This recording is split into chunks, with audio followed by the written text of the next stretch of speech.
നിത്യോപയോഗ സാധനങ്ങളും ജീവൻ രക്ഷാ ഔഷധങ്ങളുമടക്കം സബ്സിഡി നിരക്കിൽ സാധാരണക്കാർക്ക് വിതരണം ചെയ്യുന്ന സംസ്ഥാന സർക്കാർ സ്ഥാപനമായ കൺസ്യൂമർ ഫെഡ് കടുത്ത സാമ്പത്തിക പ്രതിസന്ധിയിൽ.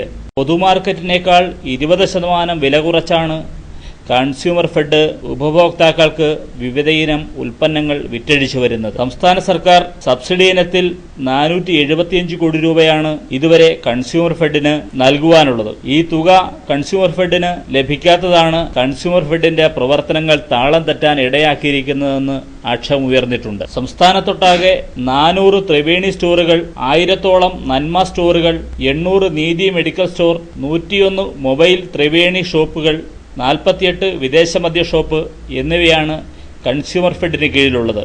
ഇവയിൽ 48 മദ്യ ഷോപ്പിൽ നിന്ന് ലഭിക്കുന്ന വരുമാനമാണ് ഇപ്പോൾ കൺസ്യൂമർ ഫെഡിനെ നിലനിർത്തുന്നത്.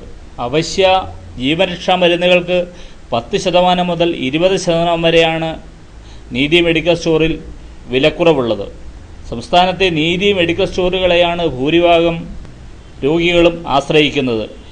ഇവിടത്തേക്ക് ആവശ്യമായ മരുന്ന് സ്റ്റോക്കില്ലാത്തതിനാൽ ഈ പ്രതിസന്ധി രോഗികളെ വലയ്ക്കുന്നുണ്ട്. സ്കൂൾ വിപണിയിലും കോടിക്കണക്കിന് രൂപയുടെ കച്ചവടമാണ് ത്രിവേണി സ്ഥാപനങ്ങളെ തേടിയെത്തിയിരുന്നത്. പൊതുമാർക്കറ്റിൽ നിന്നും 30 രൂപ വരെ വിലയുള്ള നോട്ട് ബുക്കുകൾ ത്രിവേണി സ്റ്റോറിൽ 17 രൂപയാണ് വില.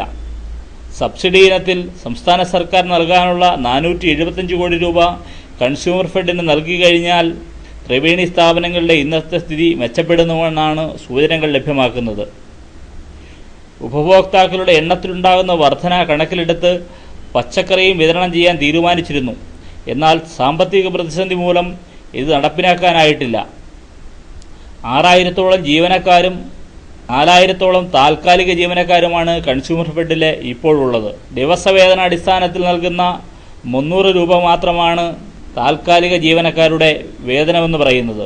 സാമ്പത്തിക പ്രതിസന്ധി ചൂണ്ടിക്കാട്ടി ഇവർക്ക് മറ്റ് ആനുകൂല്യങ്ങൾ നിഷേധിക്കുന്ന സ്ഥിതിയുമുണ്ട്.